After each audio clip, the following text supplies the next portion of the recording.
শিক্ষার সংস্কার নিয়ে কোনো কমিশনই হয়নি এবং এখনো কিছু হচ্ছে না। দেখুন, আশাবাদী হওয়া ছাড়া তো আমাদের আর পথ নাই, কিন্তু আশাবাদী হওয়ার অবস্থা খুব ভালো না। আমরা এই সরকার আসার পরে প্রথমে দেখলাম যে শিক্ষাঙ্গনে ট্যাব, কম্পিউটার এরকম যন্ত্রপাতি কেনার আলোচনা হচ্ছে। আপনি জানেন এইসব আলোচনা কয়েক হাজার কোটি টাকার প্রকিউরমেন্ট, এবং শেখ হাসিনার আমলে আমরা ডিজিটাল বিদ্যালয় স্কুল বলে, এবং ওই যে এখন জেলখানায় আছে পলক, তার ভেতর দিয়ে যা সব কর্মকাণ্ড দেখলাম, পাঠদানের অবস্থার কিছুই ঘটলো না, ক্যারিকুলামের কিছুই ঘটলো না, প্রকিউরমেন্ট হলো এবং ভৌত অবকাঠামো হচ্ছে সেখানে। মান্না ভাই, আমি একটা জিনিস বলি, দলীয় লোকজনকে শিক্ষাবিদ পরিচয়ে আপনি যদি কমিশনের সদস্য করে দেন, তাদের মতলব থাকে দলীয় কারিকুলাম তৈরি করা। গত সরকারের আমলে আমরা কিছু চিহ্নিত দলীয় বিশ্ববিদ্যালয়গুলো তো সব দলীয় লোক দিচ্ছেন তো। না, বিশ্ববিদ্যালয়ের কথা একটু পরে আসে। আচ্ছা, দ্বিতীয় বলি, আমার সেই বন্ধু যে মাধ্যমিকের শিক্ষক, সে আরেকটা কথা বলেছে, এই কমিশনে নট নেসেসারিলি বিশ্ববিদ্যালয়ের শিক্ষক নিতে হবে। ও বলেছে এইটাও একটা ঐতিহাসিক ভুল। তারা যেহেতু আরও জ্ঞানী অধ্যাপক, তারা ঠিক প্রাইমারি বা মাধ্যমিকের সিচুয়েশনটা না বুঝে তাদের মতো করে একটা কিছু বলেন।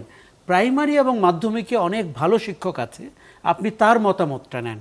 আমি মনে করি যে আমরা যেহেতু, আপনি 84-83 কথা মনে পড়ছে, এই যে মজিদ খানের শিক্ষানীতির থেকে আমরা তো শিক্ষানীতি নিয়ে কথা বলছি, এতগুলো সরকার গেল, এটার কাজের কাজ কিছু হচ্ছে না কেন? কারণ আমরা কেউ সমস্যাটিকে চিহ্নিত করে এবং মানে হৃদয়ের ভেতর থেকে দেশ গঠনের মতো করে চিন্তাই করছি না। আপনি মাধ্যমিক এবং উচ্চ মাধ্যমিকে অথবা প্রাইমারিতে প্রচুর ভালো শিক্ষক আছে আমাদের, এত দুর্দশার পরেও। মানে এই যে স্যার যে প্রশাসনের লোকজনের শিক্ষাঙ্গনে অন্তর্ভুক্তির কথা বলছেন, একদম সত্যি। প্রশাসনের লোক হেন জিনিস নাই যেই জায়গায় তাদের নাক গলাতে চায় না, তাদের অবস্থান দেখতে চায় না।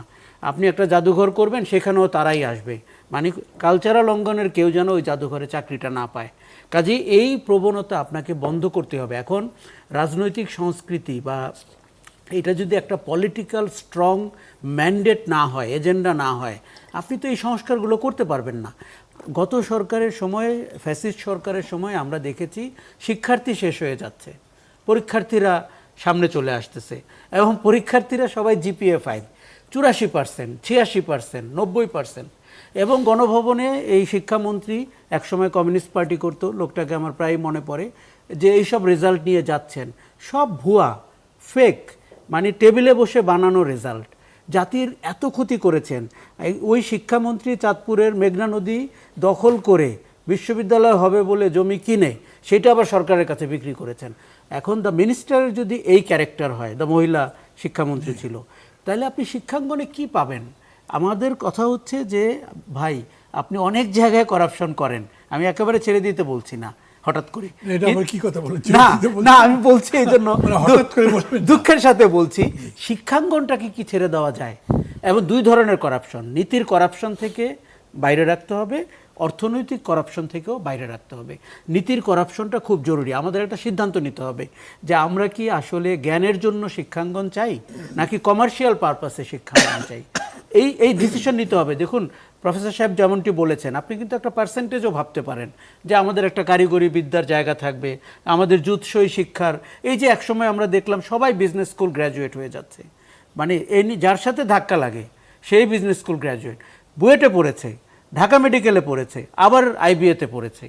এই দৈন্যতা আমার মনে হয় খুব কম দেশে আছে।